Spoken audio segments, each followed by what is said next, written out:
যে মনকে নিয়ন্ত্রণ করে তার ভাগ্য তারই হাতে। মনই সৃষ্টিকর্তা, মনই ধ্বংসকারী। দুঃখের পর যে শান্তি আসে সেটা দেবতাদের আশীর্বাদ। ধৈর্যের পথই ঈশ্বরের পথ। কর্ম যখন পবিত্র হয়, ফল তখন দেরি হলেও নির্ভুল হয়। যে নিজের ভেতরের অন্ধকারকে জয় করে তাকে বাইরের অন্ধকার ছুঁতে পারে না। আত্মজাগরণী প্রকৃত আলো। জীবনে যা হারাও, বিশ্বাস হারাবে না, এটাই সন্ধান্তনী শক্তি। বিশ্বাস মানে পুনর্জন্মের আগুন। কষ্ট তোমাকে ভাঙতে নয়, সৃষ্টি করতে আসে। ভক্তের মতো গ্রহণ করো, ঋষির মতো শেখো। কর্মই চরিত্র, কর্মই মুক্তি। যে ক্ষমা করতে পারে সে অসীম শক্তি ধারক। যে ক্ষমা হলো ভগবানের ভাষা। অহংকারে রাজ্য সুখ জন্মায় না, মমতার হৃদয়ে দেবত্ব বাস করে। বিনয়ী মহাত্মার পরিচয়।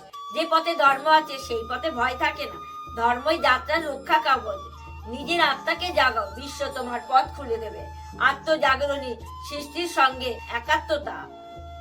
যদি আমার এই কথাগুলোর সাথে একমত হয়ে থাকেন কমেন্ট বক্সে লিখে জানাবেন। সকলে দুহাত তুলে বলো, নিতাই গৌর প্রেমানন্দে হরি হরি বল।